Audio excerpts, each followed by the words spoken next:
আজ আমরা দশম শ্রেণীর কোষে থেকে 14 বি ও সি এর দাগের অঙ্কগুলি সরাসরি করব। দেখো বি এর দাগের অঙ্কটি রয়েছে, নিচের বিবৃতিগুলি সত্য না মিথ্যা লিখি। হ্যাঁ, তো আমাদের এখানে নিচের যে দুটি বিবৃতি রয়েছে সেটা সত্য না মিথ্যা যাচাই করতে হবে। তো দেখো একের দাগের অঙ্কটি রয়েছে, একটি রশ্মির প্রান্ত বিন্দুকে কেন্দ্র করে রশ্মিটি ঘড়ির কাঁটার বিপরীত দিকে ঘোরার জন্য উৎপন্ন কোণটি ধনাত্মক। তো দেখো এখানে আমরা এই চ্যাপ্টারের অঙ্কগুলি করার শুরুর দিকে মানে প্রথম দিকে আমরা কি করেছিলাম, এইসব বিষয়গুলো নিয়ে আলোচনা করেছিলাম, যেখানে বলা হয়েছিল যে যদি কোনো একটা রশ্মি যদি ঘড়ির কাঁটার দিকে ঘোরে সেক্ষেত্রে ঋণাত্মক কোণ উৎপন্ন হয়, আর যদি তার বিপরীত দিকে ঘোরে সেক্ষেত্রে ধনাত্মক কোণ উৎপন্ন হয়। তো এখানে দেখো এই একের বিপরীতের মধ্যে কি বলেছে, যে রশ্মিটি ঘড়ির কাঁটার বিপরীত দিকে, সেক্ষেত্রে কিন্তু আমরা কি জানি যে বিপরীত দিকে ঘুরলে সেক্ষেত্রে ধনাত্মক কোণ উৎপন্ন হয়, আর এখানে সেই একই কথা বলেছে। সুতরাং এই বিবৃতিটি আমাদের কাছে তোমার সত্য বলে বিবেচিত। সুতরাং আমরা লিখবো যেটা হচ্ছে সত্য। হ্যাঁ, তো দেখো এবার দুইয়ের দাগের অঙ্কটি রয়েছে, একটি রশ্মির প্রান্ত বিন্দুকে কেন্দ্র করে রশ্মিটি ঘড়ির কাঁটার দিকে দুবার পূর্ণ আবর্তনের জন্য 720 ডিগ্রি কোণ উৎপন্ন হয়। তো দেখো একটি রশ্মির প্রান্ত বিন্দুকে কেন্দ্র করে রশ্মিটি ঘড়ির কাঁটার দিকে দুবার, আচ্ছা দেখো এখানে দুবার যদি ঘোরে, হ্যাঁ আমরা সাধারণত মিনিটে কাঁটাটা ধরছি, যদি দুইবার যদি ঘড়ির কাঁটা থেকে ঘোরে তাহলে একবার ঘোরার জন্য আমরা জেনেছি যে 360 ডিগ্রি কোণ উৎপন্ন হয়। হ্যাঁ, একটা বৃত্ত, সুতরাং 360 ডিগ্রি কোণ, আর দুইবার ঘোরার জন্য 360 দিয়ে কত হবে, 36 দিয়ে 72, তাহলে 720 ডিগ্রি কোণ। তাহলে দেখো 720 ডিগ্রি কোণ যে উৎপন্ন করবে সেটা সঠিক, কিন্তু এখানে একটা বিষয় জানতে হবে যে ঘড়ির কাঁটার দিকে ঘোরার জন্য সেক্ষেত্রে পজিটিভ কোণ, ঋণাত্মক কোণ না ধনাত্মক কোণ উৎপন্ন হয়। সেটা আমরা অবশ্যই জানি যে ঘড়ির কাঁটার দিকে ঘুরলে সেক্ষেত্রে ঋণাত্মক কোণ উৎপন্ন হয়, আর এখানে দেখো ঋণাত্মক কোনো সাইন নেই, মানে এখানে মাইনাস সাইন নেই, সুতরাং এক্ষেত্রে কিন্তু ধনাত্মক কোণের কথাই বলছে। সুতরাং এই বিবৃতিটা আমাদের কাছে সত্য বলে বিবেচিত হবে না। হ্যাঁ, তো এইটাকে আমরা লিখতে পারি যে এটা হচ্ছে মিথ্যা। তো দেখো এবার সি এর দাগের অঙ্কগুলি কি বলেছে, শূন্যস্থান পূরণ করি। দেখো তিনটে অঙ্ক এখানে রয়েছে। তো দেখো একের দাগের অঙ্কটি রয়েছে, পাই রেডিয়ান একটি ড্যাশ কোণ, পাই রেডিয়ান একটি ড্যাশ কোণ। তো আমরা দেখো এখানে যখন আমরা এই অঙ্কগুলি আলোচনা আগের অঙ্কগুলোতে বলা হয়েছিল যে একটি বৃত্তের যখন একটা বৃত্তের ব্যাসার্ধ আর এখানে বৃত্তচাপ সমান, বৃত্তচাপ নিয়ে যে কেন্দ্রীয় কোণ উৎপন্ন হয় সেই কেন্দ্রীয় কোণটা সবসময় নির্দিষ্ট থাকে। হ্যাঁ, তো সেই ক্ষেত্রে এই কোণটার পরিমাণ কিন্তু সবসময় নির্দিষ্ট থাকে। তো সেই জন্য আমরা এখানে বলতে পারি যে পাই রেডিয়ান একটি ধ্রুবক কোণ, তাই তো। তো সুতরাং আমরা এখানে লিখব ধ্রুবক।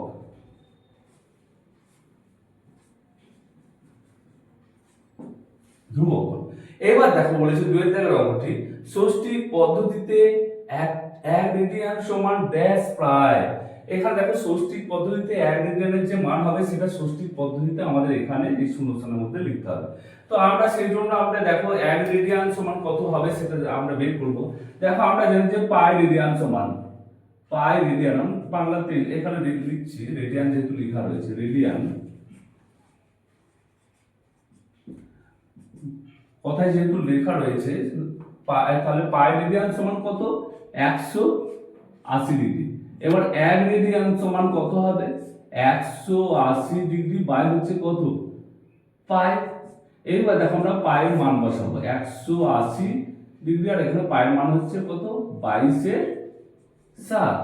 এবার দেখো এখানে যেমন সমান দিয়ে কিছু নাই, মানে এইখানে যেমন একটা ভগ্নাংশ, এখানে কিছু না, মানে 1 আছে।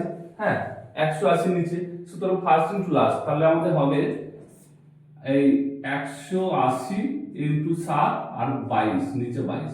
এবার দেখো আমরা কাটাকাটি করে নেবো, 11 2 22, আর এখানে হচ্ছে 9 2 18 0, 9 2 18 0। এবার দেখো কত হচ্ছে, এখানে 7 9 63, 630, আর নিচে হচ্ছে 11।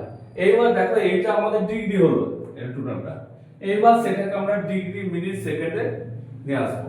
তাহলে আমরা এই ডিগ্রিটাকে যদি আমরা মিনিটে নিয়ে আসতে চাই তাহলে কি করতে হবে, আমরা জানি যে 60 মিনিট হয় 1 ডিগ্রি, সুতরাং এখানে 60 দিয়ে ভাগ করবো। দেখো 630 কে কত এখানে ডিগ্রি রয়েছে, এবার নিচে 11 রয়েছে, সুতরাং আমরা 11 দিয়ে ভাগ করবো, এক্ষেত্রে 11 দিয়ে ভাগ করবো। দিয়ে কত ডিগ্রি হচ্ছে সেটা আগে নির্ণয় করবো। তো দেখো এখানে 11, তাহলে 5 11 55, 5 8 80, 7 11 77, তাহলে 77 হলো। এবার 7 আর 5 10, 3 এ 10, হাত থাকলো 1 0। এইবার দেখো আমাদের তাহলে 57 ডিগ্রি হয়ে গেল। এইবার 3 আর এটা 3 ডিগ্রি পড়ে আছে, এখানে 3 ডিগ্রি পড়ে আছে, ডিগ্রিটাকে আমরা মিনিটে কনভার্ট করব, 60 দিয়ে গুণ করব। 3 6 180, মানে 3 6 8 180, 180 এই জায়গায় কি হলো বলতো, 180 মিনিট হলো। হ্যাঁ, এবার দেখো এইটাকে আবার 11 দিয়ে ভাগ করব, তাহলে 11 কে 11, আচ্ছা এখানে 7 70, 6 11 66, হ্যাঁ 6 11 66, তাহলে 66 এখানে 6 হবে, তাহলে 4, এখানে 4 মিনিট পড়ে রইলো। আরে এটা হচ্ছে কত, 16 মিনিট। হ্যাঁ, বের হলো। এবারে 4 মিনিটকে আমরা এখানে, এই যে 4 মিনিট যেটা এটাকে দেখানো যাচ্ছে না, তাই আমরা এখানে নিয়ে আসছি, 4 মিনিট আছে, এইটাকে এবার আমরা সেকেন্ডে কনভার্ট করবো, আর এখানে দেবো না, সেকেন্ডে। তাহলে 60 দিয়ে গুণ করবো, তাহলে 4 6 24, 240, এইটাকে 11 দিয়ে ভাগ, একবার যে 11, আর এখানে হচ্ছে 11 দিয়ে 22, 11 দিয়ে 22, আর এখানে হচ্ছে 2 0, তাহলে 11 কে 11, তাহলে এখানে 9, দশমিক বাদ দিয়ে 0, তাহলে 8 11 88, এখানে 2, তাহলে দেখো 21.8, আর 21.8 এটা কি, 21.8টা মিনিট, তারপর সেকেন্ড, তাহলে 21.8 যদি সেকেন্ড হয়, সেটাকে আমরা 21.8 সেকেন্ডকে আমরা এরকম ভাবে লিখতে পারি, 22 সেকেন্ড করে নিতে পারি, তারপরে 8 সেকেন্ড হয়ে গেছে 21.8। হ্যাঁ, তো সেই জায়গা থেকে আমরা 22 সেকেন্ড লিখতে পারি। তো আমরা এবার মানগুলো লিখবো, দেখো কত কত হলো, 57, এখানে 57 ডিগ্রি, আর তারপরে 16 মিনিট আর 22 সেকেন্ড, 22 সেকেন্ড প্রায়। এবার দেখো পরের অঙ্কটি কি রয়েছে, 3 অঙ্কটি রয়েছে, 3 π/8 পরিমাপের কোণটির সম্পূরক কোণের বৃত্তীয় মান ড্যাশ। আচ্ছা দেখো, সম্পূরক কোণ হচ্ছে যখন দুটি কোণ একের অপরের পরিপূরক হবে, আর সেই পরিপূরক হয়ে কত হবে, 190 ডিগ্রি হবে। হ্যাঁ, 190 ডিগ্রি, অর্থাৎ সেটা পাই মিলিয়ন পাই। হ্যাঁ, যদি সেটা ডিগ্রি ষষ্ঠী মানের বলা হয় তাহলে সেটা 180 ডিগ্রি, আর যদি বৃত্তীয় মানের বলা হয় তাহলে পাই, তাই তো? দুটো কোণ মিলে যখন হবে তখন সেই কোণ দুটো কিন্তু একের অপরের সম্পূরক কোণ। তো দেখো এখানে বলেছে একটি এই পরিমাপের কোণটি সম্পূরক কোণ বৃত্তীয় মান। আচ্ছা দেখো এখানে সম্পূরক কোণ মানে তাহলে কি করতে হবে, যে টোটাল দুটো কোণ মিলে কত হলে সম্পূরক হয়, 180 ডিগ্রি হলে, তাহলে এখানে 180 ডিগ্রি মাইনাস এটা লিখবো, কিন্তু 180 মাইনাস এটা করবো না আমরা, এটা যেহেতু বৃত্তীয় মানে রয়েছে, আবার যে এই কোণের পরিমাপটা বের করতে হবে সেটা বৃত্তীয় মানে চেয়েছে, সুতরাং আমরা কি করব, আমরা এখানে 180 না লিখে সেই জায়গায় পাই মাইনাস এই যে মানটা দেওয়া রয়েছে, কত দেওয়া রয়েছে, 3 π/8। তো দেখো সমান যে এখানে লস হচ্ছে আর লস হবে, তাহলে 8 পাই মাইনাস এখানে 8 আর মিলে আছে 3 পাই, তাহলে 8 পাই থেকে 3 পাই বাদ দিলে কত হবে, 5 পাই/8। তাহলে এইটার সম্পূরক কোণের মান হচ্ছে 8 π/5। তাহলে আমরা লিখবো 5 π/8, 5